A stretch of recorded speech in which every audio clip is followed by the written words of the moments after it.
नमस्कार डाळिंब बागायतदार बंधूंनो, मी विजय कुंभार तासगाव यश ॲग्रोला पुन्हा एकदा आपल्या सगळ्यांचे कमीत कमी खर्चात दर्जेदार उत्पादनासाठी जो संवाद आहे त्या संवादात आपल्या सगळ्यांचं स्वागत करतो. बागायतदार बंधूंनो, आतापर्यंत आपण 80 ते 85 दिवसापर्यंत डाळिंबाचा साईज वाढवण्याविषयी किंवा डाळिंबाच्या एकूणच रोग किडीविषयी आपण संवाद साधण्याचा प्रयत्न केला.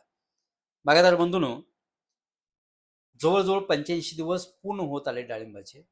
शेवटच्या टप्प्यात आपल्याला साईज चांगली वाढवायची आहे. अशा वेळी जर आपण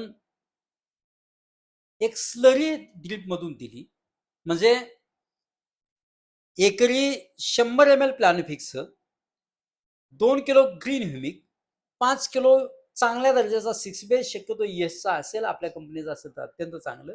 त्यात गूळ 2 किलो आणि डिकम्पोजर 20 लिटर असं एकत्र 200 लिटर पाण्यात भिजत घालायचं आणि ते ड्रीपमधून द्यायचं. आपल्याला डाळिंबाच्या साईजला तुफान फरक पडलेला दिसेल. एक चमक आणि लस्टर सुद्धा त्या प्लॅनोफिक्स आणि 6 मुळे अत्यंत चांगला आपल्याला जमिनीत सोडल्यावर मिळून जाईल.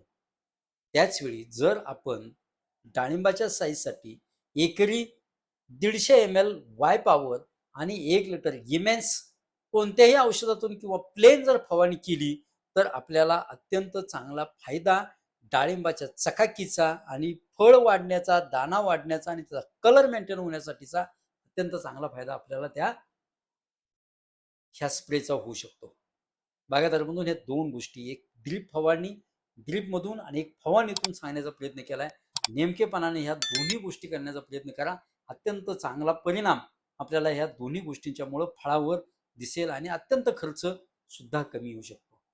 बागायतदार बंधूंनो, आपण इथून पुढच्या काळात शेवटच्या टप्प्यात त्याचं लस्टर चांगलं कसं वाढेल, साईज दाण्याची किंवा फळाची साईज चांगली कशी वाढेल, त्याच्यावर डाग कसा येऊ नये यासाठी कोणत्या फवारण्या घ्याव्यात याच्यावर मी पुढच्या व्हिडिओमध्ये नक्की बोलतोय.